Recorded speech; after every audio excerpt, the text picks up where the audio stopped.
conversar con vos, preguntarte sobre algo que estamos viendo cada vez más a menudo y que no es nuevo, pero llama cada vez más la atención, que es lo que se ha dado en llamar discursos de odio, discursos violentos en general, que no son nuevos, por supuesto, pero que en este último tiempo vemos cómo se van acrecentando y vemos de alguna manera que generan estos consecuencias, ¿no? Consecuencias en ciertos públicos. Y bueno, preguntarte a vos como defensora del público, ¿cómo trabajan, cómo analizan esta temática? Esta temática la venimos analizando y venimos trabajándola desde hace tiempo, desde prácticamente el inicio de nuestra gestión en la segunda mitad del 2020, porque habíamos percibido en medio de la pandemia y en medio de el aislamiento preventivo y obligatorio, que estos mensajes, que algunos llaman discursos de odio, habría que precisar bien qué es discurso de odio, porque si todo es discurso de odio, nada es discurso de odio.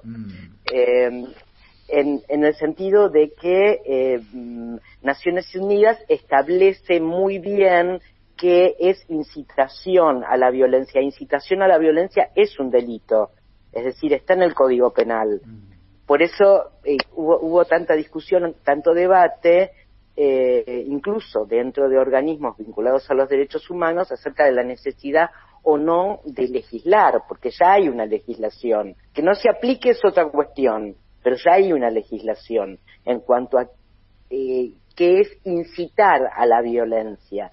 Lo que habíamos percibido en el aislamiento, volviendo un poco para atrás, es que había algunos grupos que eran históricamente grupos vulnerados y que estaban siendo culpabilizados de distintas cuestiones, ¿no? Como por ejemplo las comunidades mapuches, como por ejemplo las migrantes, como por ejemplo la colectividad china, ¿no? Ellos trajeron el virus, ya nos vamos a ocupar de ustedes, como por ejemplo algunos colectivos de trabajadores de la salud que eran culpabilizados de traer el virus a sus comunidades, o como las personas privadas de libertad, ¿no?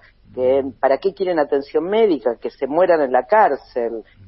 Esto era realmente preocupante, y entonces habíamos empezado a trabajar en la Defensoría analizando en qué contexto se estaban dando estos mensajes que tendían a culpabilizar a determinados colectivos de todos los males. Y ya sabemos, porque hay experiencia histórica, que en situaciones de crisis, cuando un determinado colectivo es culpabilizado o es responsabilizado de todos los males de la sociedad y construido como enemigo público, es muy posible que esta violencia discursiva, esta violencia simbólica se traslade a la vida real, al mundo real. Y esto es lo que pasó en varios casos. Esto es lo que pasó en el caso de las comunidades mapuches, de algunas comunidades mapuches. Tenemos el caso de Santiago Maldonado, de Rafael Nahuel, el de Elías Garay, y la represión, ¿no? Yo creo que hay otros colectivos, como por ejemplo el colectivo travesti trans, que también es objeto de discurso de odio, que puede, no necesariamente es así siempre, pero puede cristalizarse en un travesticidio o en un crimen de odio, y esto es lo preocupante. ¿Qué estamos haciendo desde la Defensoría? Bien. En principio estamos trabajando con la legisladora Victoria Montenegro, con organizaciones no gubernamentales, nacionales, internacionales, con académicos, con funcionarios de la justicia, con organizaciones de derechos humanos. En este momento se está desarrollando una capacitación para comunicadores y comunicadoras, para ver cómo tratar esta cuestión de los discursos de odio. Y también con el Centro Ana Frank en todo el país e incluso en Paraguay, donde después de los paneles se establecen talleres con participantes de las distintas comunidades y colectividades que pueden ser objeto de discursos de odio, también con integrantes de la comunidad educativa, y por otro lado estamos trabajando con la UNESCO en capacitar con el Ministerio de Educación en alfabetización mediática e informacional que abarca discursos de odio a maestros y maestras y profesores y profesoras de todo el país, porque consideramos que todos y todas desde muy temprana edad tenemos que saber enfrentarnos y cómo enfrentarnos con estas situaciones que están potenciadas en las redes sociales. Es decir, antes existían, como bien dijiste, pero ahora las redes sociales hacen que estos mensajes inconvenientes, violentos, estigmatizantes, criminalizantes, circulen con mucha mayor velocidad.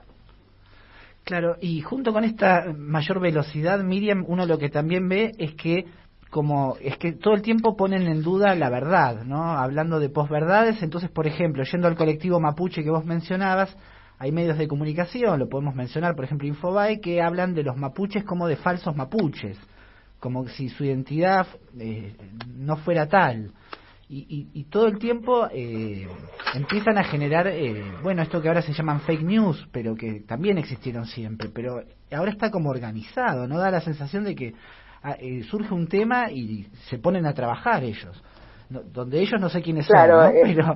Pero sí. Claro, a veces se da, y te voy a dar un ejemplo, no sé si recordás, hace un tiempo, que hubo una legisladora provincial que empezó una recorrida mediática asegurando que las personas integrantes del colectivo travesti trans recibían sueldos del Estado, recibían viviendas y pasajes, ¿no? Sí. Y no recuerdo qué otra cosa más decían. Y la verdad es que esa intervención y otra, en la que un programa de televisión había un zócalo, un videógrafo que decía trastornados, refiriéndose a estas personas, a las personas travesti trans, esto generó, y esto por un lado es negativo, porque suceden estas cosas, pero por otro lado es positivo porque recibimos picos de reclamos, picos históricos de reclamos dentro de la Defensoría. En uno de los casos hubo 1.579 reclamos en un solo día, en 24 horas. Lo que nosotros planteamos es que puede ocurrir en un vivo, ¿no? Ustedes saben que un entrevistado diga algo inconveniente, es decir, que contribuya a difundir una noticia falsa o desinformación. Hay quienes dicen una noticia no puede ser falsa, que después se viraliza, porque después esto lo recogen otros medios de comunicación y se comparten en redes.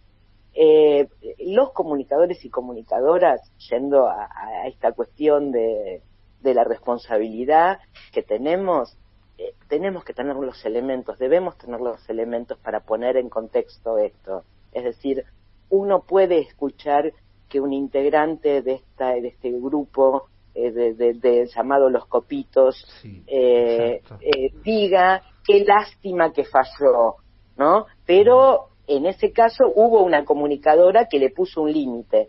Esta persona en un móvil lo dijo en vivo, eso no se puede evitar, pero lo que sí hay que tener es la preparación como para ponerle un freno a ese discurso que promueve la violencia, ¿no? O que promueve la discriminación, o que promueve la criminalización. En el caso de que se hable de los falsos mapuches, bueno, hay que tener los elementos como para poner en contexto esto. Bueno, ¿a quién denominás falsos mapuches? A quienes en otra generación no se identificaban como mapuches, pero ahora recogen su historia y vuelven, y su cultura, y su tradición, y su idioma, y ahora sí se identifican como mapuches. Esto es un derecho de toda persona. También tiene que ver con la crisis económica. Antes había muchos integrantes de comunidades mapuches que habían ido a la ciudad, y la precarización laboral, la desocupación, los devolvieron al ámbito rural y a sus comunidades, hicieron que volvieran a sentirse parte de estas comunidades. Bueno,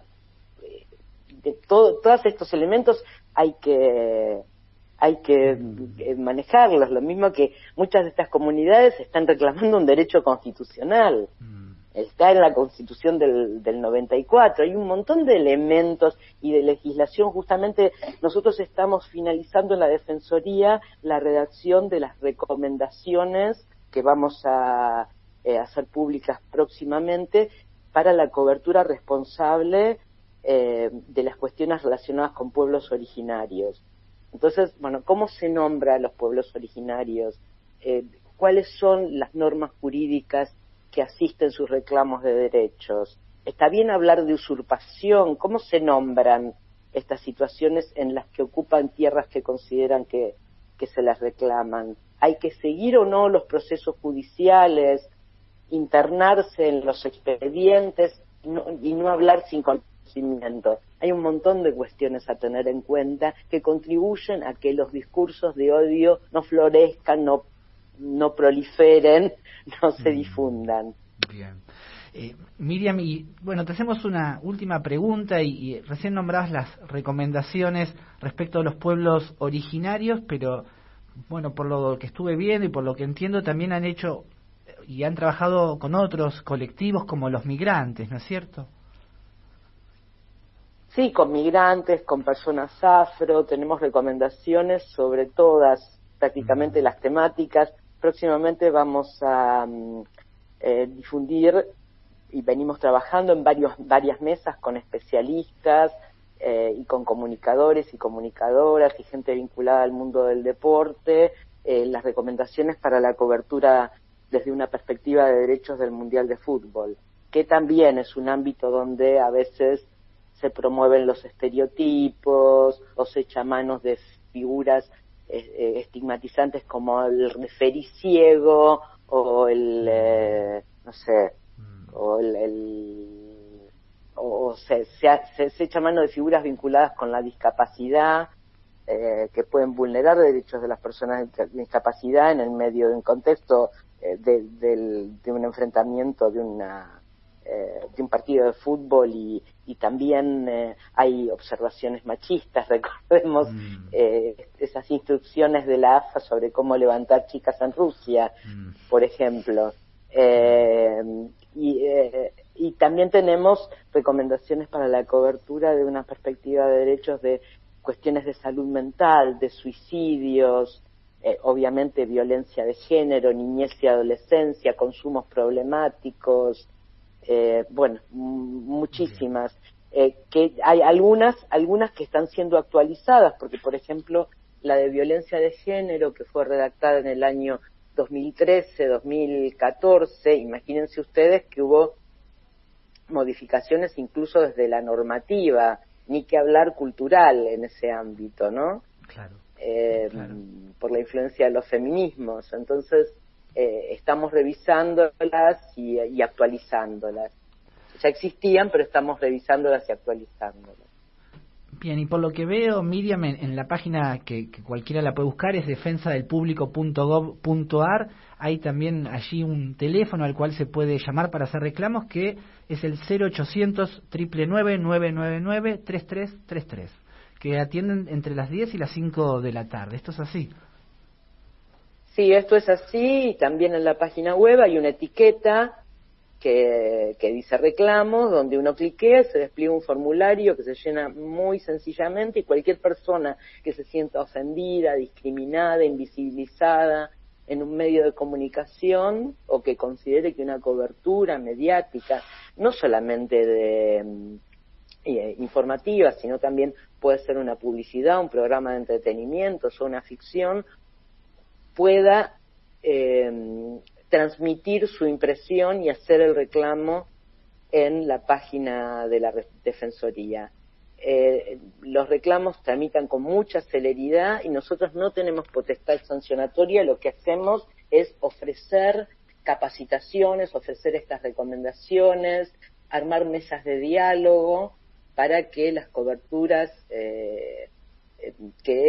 los públicos, que las audiencias consideran inconvenientes sean corregidas y se brinde, por ejemplo, un espacio a alguna organización del colectivo que se ha sentido vulnerado.